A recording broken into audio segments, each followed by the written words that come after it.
আসসালামু আলাইকুম। আশা করছি সবাই ভালো আছেন।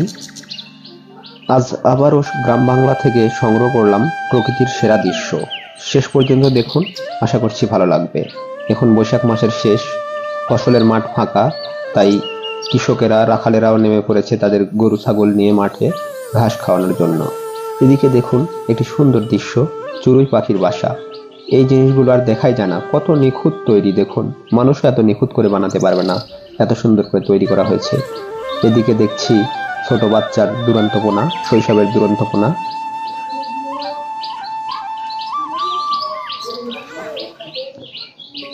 ধান কাটা শেষ হয়ে গেল, এখনো কিছু মানুষের ধান এখনো মাঠে রয়ে গেছে। এবার অনেক ধরনের ধান লাগানো হয়েছে, সেজন্য কিছু ধান কাটা হয়ে গেছে, আর অল্প কিছু পরিমাণে ধান এখনো মাঠে রয়েছে, সেগুলোই আনা নেওয়া করা হচ্ছে।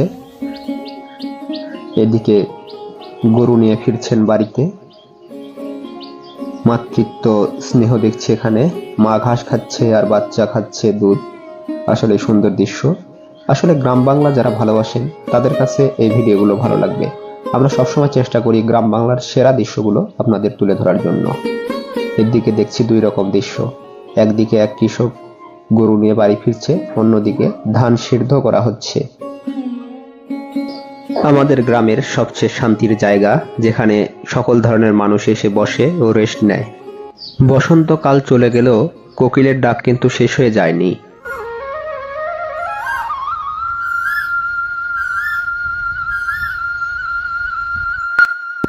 গ্রাম বাংলা বা প্রকৃতির এমন সুন্দর সুন্দর ভিডিও পেতে চাইলে অবশ্যই আমাদের পেজটি ফলো দিবেন অথবা আমাদের চ্যানেলটি সাবস্ক্রাইব করবেন, তাহলেই পেয়ে যাবেন সেরা ভিডিওগুলো।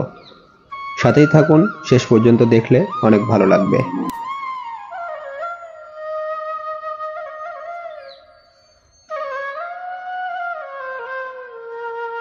এখানে দেখছি পুকুর শুকিয়ে মাছ ধরা হচ্ছে। এদিকে কৃষক ভাইদের চলছে ধান শুকানোর কাজ।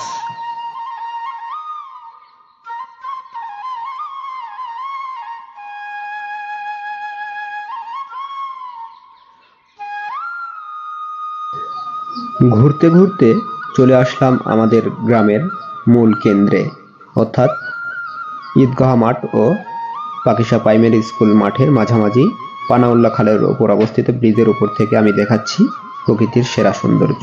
আজকে এ পর্যন্তই, সবাই ভালো থাকবেন। আল্লাহ হাফেজ।